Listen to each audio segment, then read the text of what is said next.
Assalamualaikum warahmatullahi wabarakatuh. Selamat pagi teman-teman, gimana kabarnya? Sehat? Ibu harap teman-teman selalu jaga kesehatan, daya tahan tubuh, makan secara teratur, tetap semangat mengikuti pembelajaran secara daring ini. Jangan banyak mengeluh, karena mengeluh tidak akan menyelesaikan semua tugas yang guru-guru berikan. Nah, teman-teman, sebelum kita lanjut ke materi yang akan kita pelajari pada minggu ketiga ini, alangkah baiknya kita membaca doa terlebih dahulu. Berdoa sesuai agama dan kepercayaan masing-masing, dimulai.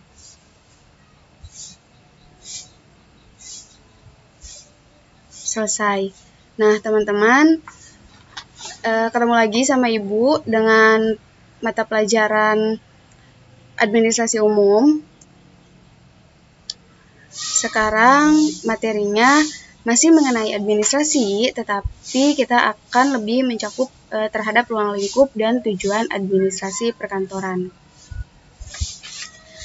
Nah, teman-teman, pada minggu kemarin atau pertemuan kedua, Ibu sudah menjelaskan mengenai hakikat administrasi perkantoran, yaitu mengenai pengertian kantor, fungsi kantor, pengertian administrasi perkantoran, dan unsur-unsur administrasi. Nah, Ibu sudah janji untuk minggu sekarang akan membahas dua lagi hakikat administrasi perkantoran, yaitu ruang lingkup, serta tujuan administrasi perkantoran. Oke, kita lanjut.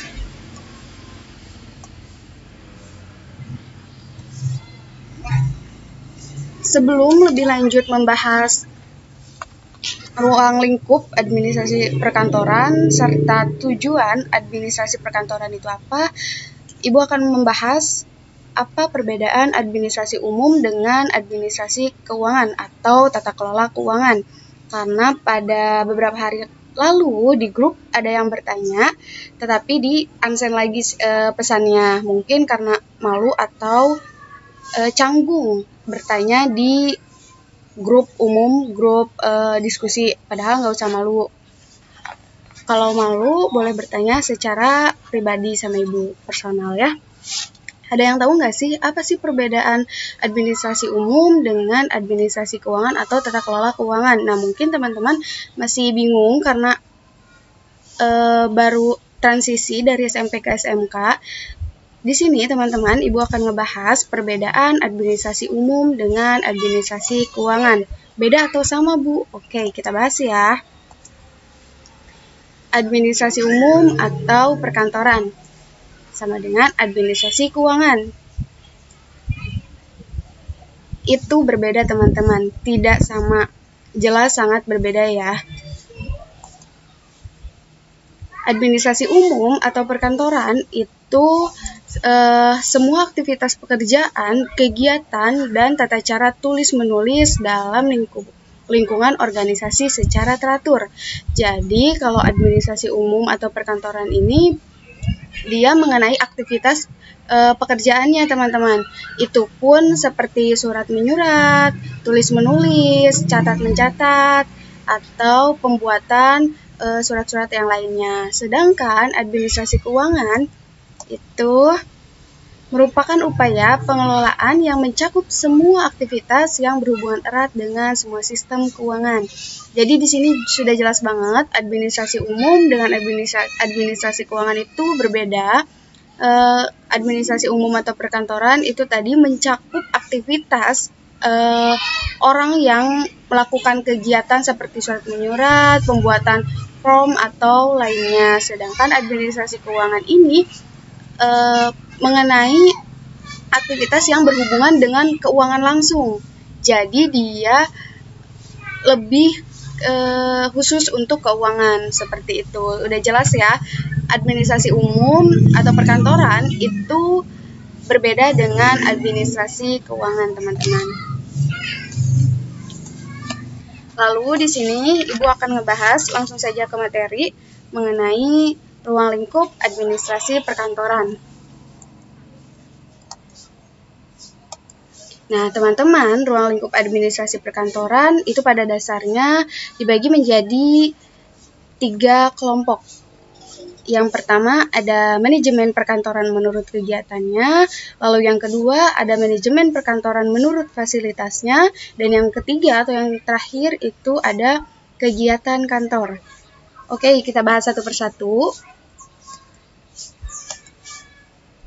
Nah, di sini ada manajemen perkantoran menurut kegiatannya. Yang pertama ya, itu yang pertama ada registrasi. Registrasi sendiri merupakan pekerjaan kantor yang bersifat perekaman data dan informasi secara sistematis. Contohnya penomoran agenda, recording, dokumentasi, serta pembuatan formulir-formulir. Lalu yang kedua ada komputasi. Nah, komputasi ini semua pekerjaan yang meliputi pengelolaan data dan informasi, analisis pengolahan laporan, penyusunan tabel, daftar statistik dengan memakai komputer. Jadi di komputasi ini dia tidak manual, teman-teman.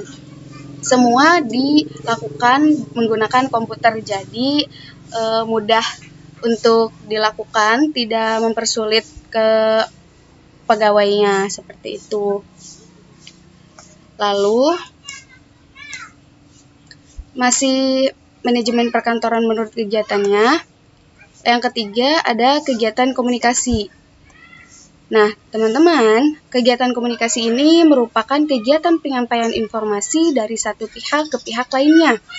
Contohnya dari pimpinan ke bawahan atau sebaliknya. Nah, penyampaian informasi dari pimpinan ke bawahan itu disebut dengan atau dikenal dengan komunikasi secara vertikal.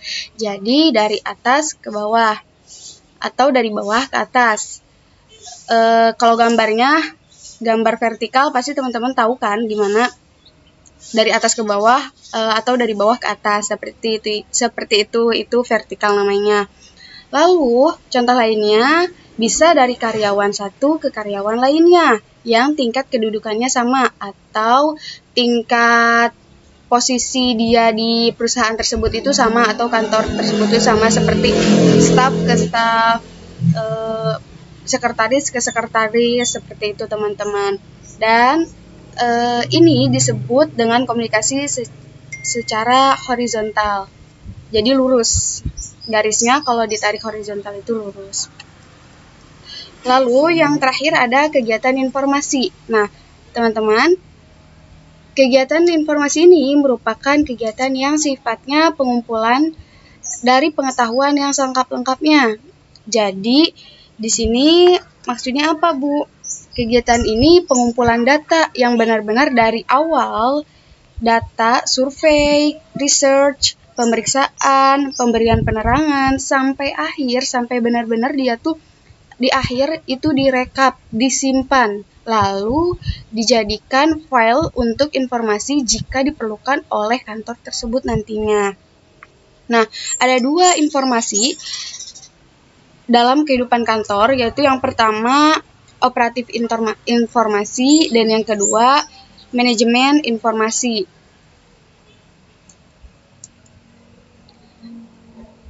Lalu poin yang kedua dalam ruang lingkup administrasi perkantoran itu ada manajemen perkantoran menurut fasilitasnya. Yang pertama ada gedung. Nah, teman-teman pasti udah nggak asing lagi dengan lokasi gedung. Teman-teman, jika suatu perkantoran atau perusahaan akan membangun perkantoran atau suatu kegiatan, harus menentukan lokasi gedung yang benar-benar strategis, nyaman untuk nantinya jika karyawan bekerja. Sehingga kenyamanan akan menjadikan satu alasan bagi entah itu manajer atau karyawan lainnya. Dan yang jelas tidak mungkin perkantoran nggak akan ngebangun gedung di lokasi yang terpencil, seperti semisal kantor pajak. Masa benar-benar di ujung dekat laut itu nggak mungkin. Jadi ada perhitungan dulu, lokasi gedungnya itu harus dipertimbangkan. Misalnya di perkotaan, karena bisa mencakup atau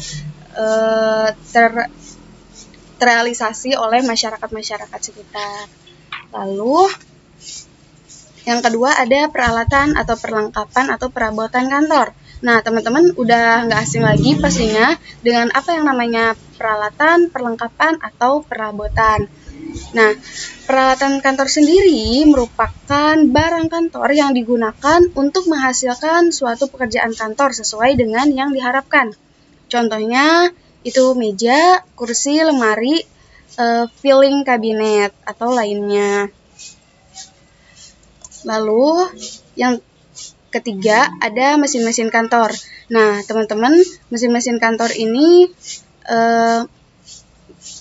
macam mesin kantor yang dipergunakan untuk menghasilkan suatu pekerjaan kantor. Intinya, mesin kantor ini untuk memudahkan pekerjaan karyawan kantor tersebut.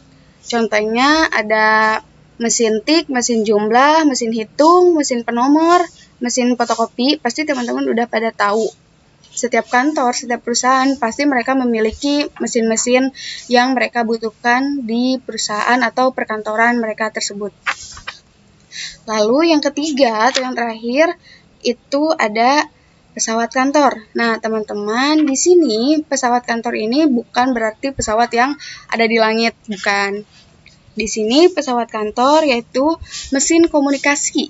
Mesin komunikasi yang digunakan oleh perkantoran atau perusahaan tersebut, teman-teman. Jadi, di pesawat kantor ini dia mencakup telepon, intercom, switchboard, atau telex.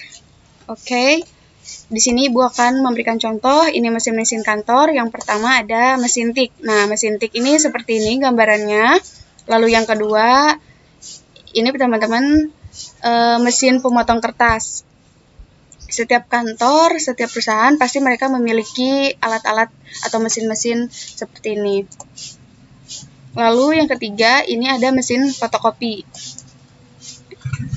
Lalu ada komputer. Next, ini ada pesawat kantor yang tadi Ibu sudah jelaskan, bukan pesawat yang ada di langit-langit. Nah, telepon. Nah, ini yang namanya intercom. Lalu ini apa? Ini namanya switchboard.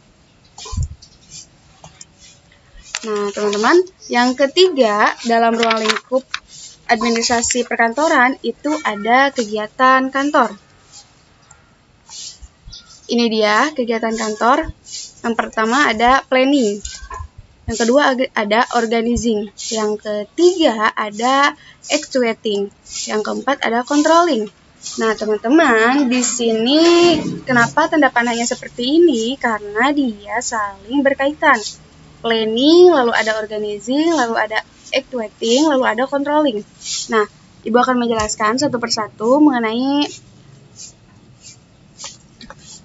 planning terlebih dahulu ya. Planning, apa sih itu planning? Planning itu merupakan perencanaan, rencana awal. Jadi, perencanaan perkantoran adalah proses menentukan arah kegiatan kantor. Jadi, dari awal perkantoran itu dibangun untuk apa? Planningnya tuh untuk apa? Semisal untuk menghasilkan laba atau untuk mensejahterakan masyarakat. Biasanya kalau perkantoran yang planningnya itu atau tujuannya untuk mensejahterakan masyarakat, kebanyakan milik BUMN. Nah, di sini perencanaan kantor atau planning kantor itu meliputi perencanaan gedung, tadi seperti lokasi gedung, lalu tata ruang kantor. Tata ruang kantor itu mau ditata seperti apa, bagian pertama atau lantai pertama ada apa aja, lantai kedua ada apa aja, lalu bagian depannya seperti apa, itu guna fasilitas kenyamanan untuk karyawannya. Lalu ada penerangan atau cahaya, ventilasi, ada perlengkapan peralatan dan perabotan kantor. Lalu ada anggaran atau budgeting perkantoran. Lalu ada standar kualitas kerja. Dan yang terakhir ada sistem informasi dan telekomunikasi. Setiap kantor pasti memiliki sistem informasi dan telekomunikasi. Karena itu untuk memudahkan setiap karyawan, satu karyawan dengan karyawan lainnya mudah berkomunikasi. mendapatkan informasi di dalam perkantoran tersebut. Lalu yang kedua ada organizing, pengorganisasian perkantoran. Nah, apa sih organizing kantor ini, Bu? Pengorganisasian perkantoran ini adalah pengaturan berbagai macam fungsi organisasi. Contohnya pembagian tugas. Nah, di dalam kantor itu pasti berbeda-beda ya pembagian tugas dan jabatannya. Nggak mungkin dong tugas seorang manajer sama dengan seorang sekretaris. Nggak mungkin dong seorang sekretaris itu tugasnya sama dengan OB, ya kan? Nah, jadi di organizing ini dia berfungsi untuk pembagian tugas. Manajer tugasnya apa, sekretaris tugasnya apa, bendahara tugasnya apa, atau pegawai-pegawai lainnya tugasnya apa. Lalu yang kedua, pemeliharaan hubungan kerja yang baik. Nah, di sini organisasi ini itu nantinya mengatur sistem informasi perusahaan atau kantor tersebut itu sebaiknya seperti apa, halusnya seperti apa. Jadi biar secara teratur mereka tuh tidak ada kesalahpahaman atau miscommunication. Lalu yang terakhir ada penyediaan peralatan atau perlengkapan yang tepat. Nah, teman-teman, penyediaan peralatan atau perlengkapan yang tepat di suatu kantor itu sangat penting dan sangat berpengaruh. Semisal kebanyakan kantor perusahaan dagang itu dia peralatannya atau perlengkapannya harus ada komputer, harus ada mesin pemotong kertas, harus ada mesin tik, harus ada fotokopi, scanner, dan lain-lain. Masa perusahaan dagang di dalamnya itu disediakan peralatan alat salon atau pengering rambut atau vitamin rambut, itu kan nggak mungkin. Itu lebih ke untuk salon seperti itu. Jadi di sini penting banget untuk organizing. Lalu ada actuating. Nah, actuating ini pengarahan perkantoran.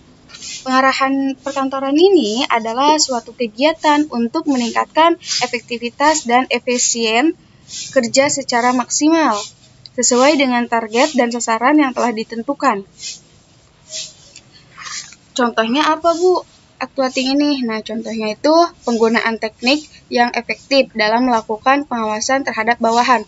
Jadi, semua yang mengontrol kinerja bawahan itu atau kinerja karyawan itu adalah manajer. Jadi dia benar-benar punya catatan tersendiri. Oh, pegawai ini kinerjanya seperti ini, dia sikapnya seperti ini, seperti itu, teman-teman. Lalu yang kedua, penggunaan teknik yang efektif dalam memberikan motivasi.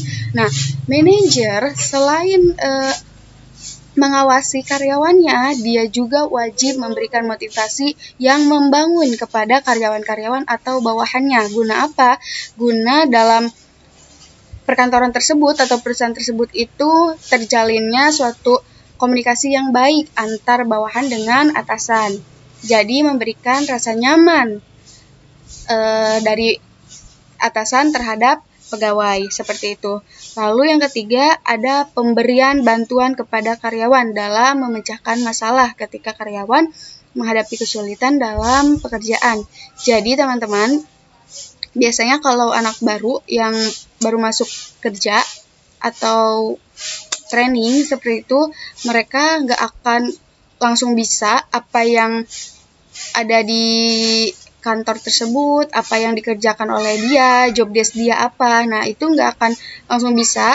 Jadi, atasan atau orang yang sudah memegang jabatan tersebut itu mengajarkan terlebih dahulu kepada orang baru tersebut. Jadi, itu membantu si karyawan baru tersebut untuk memecahkan atau menggampangkan pekerjaan karyawan tersebut. Lalu ada penyatuan visi misi karyawan dan organisasi. Nah, kalau sudah di dalam satu kantor, di dalam satu lembaga, visi misi mereka itu harus sama. hilangkan visi misi satu orang, hilangkan rasa egois. Jadi kita harus benar-benar tanggung jawab satu sama lain. Kita harus membangun dan memegang teguh visi misi kantor atau lembaga yang sudah kita masuki, yang sudah kita kerjasama, bukan kerjasama lagi, kita mengabdi ke kantor tersebut, teman-teman. Oke, lalu yang terakhir ada controlling. Nah, controlling di sini itu pengawasan. Pengawasan perkantoran merupakan kegiatan memastikan bahwa sasaran dan hal yang telah direncanakan berjalan sesuai dengan tujuan dan harapan atau target sebelumnya. Jadi, contohnya itu seperti penggunaan peralatan dan perabot kantor tuh benar-benar digunakan untuk yang seharusnya nggak sih, misalnya mesin fotokopi digunakan untuk fotokopi, bukan digunakan untuk kepribadian ya, untuk pribadi. Misalnya ada lagi magang di perusahaan atau perkantoran, salah satu perkantoran, dia semester akhir di perkuliahannya, lalu dia membawa file skripsinya, lalu dia ikut fotokopi. Nah, itu nggak boleh, kecuali kalau sudah dapat izin dari atasan. Lalu ada kualitas pekerjaan kantor. Nah, kualitas pekerjaan kantor ini dilihat nantinya dari semua kualitas SDM-nya, bagaimana dia menjalankan pekerjaannya, bagaimana dia sikapnya, itu dinilai oleh seorang manajer. Lalu ada pelayanan kantor. Nah, pelayanan kantor ini gimana nih kepada customer atau investor lain, investor luar yang ada di luar kantor untuk menginvestasikan harta mereka kepada kantor yang telah dibangun oleh kita, seperti itu. Nah, teman-teman, lanjut yang terakhir itu ke tujuan administrasi perkantoran. Tujuan administrasi perkantoran ini ada beberapa. Yang pertama, untuk mencapai hasil pekerjaan kantor secara efektif dan efisien. Yang kedua, agar proses pekerjaan kantor berjalan dengan lancar. Yang ketiga, agar pengawasan pekerjaan kantor dapat dilaksanakan secara efektif dan efisien. Yang keempat, terciptanya rasa memiliki dan rasa tanggung jawab dari setiap pegawai kantor. Yang kelima, terciptanya suasana kantor yang harmonis dan menyenangkan. Dan yang terakhir, itu adanya penggunaan fasilitas kantor yang optimal dan efisien. Sebenarnya pada minggu kali ini materinya cukup. Mungkin teman-teman masih ada yang mau ditanyakan atau semisal bingung dengan Bu, saya bingung, emang administrasi umum sama perkantoran tuh beda, kok namanya administrasi umum, kok namanya administrasi perkantoran, mana sih yang benar, Bu? Oke, Ibu akan jelasin. Teman-teman, administrasi umum itu dulunya disebut dengan administrasi perkantoran. Berhubung administrasi ini banyak cakupannya, bukan hanya perkantoran, jadi administrasi ini diganti dengan administrasi umum. Nah, contoh administrasi ini ada beberapa, yaitu administrasi negara, administrasi pendidikan, administrasi keuangan, administrasi kependudukan, dan yang terakhir ada administrasi perkantoran. Tadi udah jelas ya perbedaan administrasi umum sama keuangan. Nanti kalau keuangan teman-teman akan belajar di kelas 11. Kalau diizinkan sama Allah, insya Allah kalau kelas 11 itu tata kelola keuangan, gurunya saya. Ibu harap teman-teman nggak bosan bertemu dengan saya. Pokoknya kalau sama Ibu enjoy aja, tapi teman-teman harus benar-benar mengikuti kontrak pembelajaran yang sudah Ibu sampaikan di awal, dan Ibu harap teman-teman selalu mengikuti pembelajaran Ibu dari minggu ke minggu. Tetap semangat.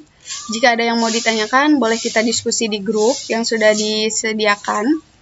Nanti untuk tugas Ibu akan kasih linknya, teman-teman kerjakan linknya untuk LKS. Mungkin untuk minggu ini tugasnya dalam bentuk LKS, dan jangan lupa seperti minggu lalu sudah Ibu jelaskan untuk mencatat setiap materi yang Ibu sampaikan di buku teman-teman masing-masing. Di buku teman masing-masing. Di buku kalian masing-masing ya. Jadi nggak ada yang nantinya satu buku 2 orang, itu jangan. Untuk apa, Bu? Untuk pegangan kalian nantinya jika ada kuis atau PTS berlangsung. Jadi teman-teman, setiap tugas atau setiap pembelajaran yang diberikan oleh guru itu jangan dijadikan beban.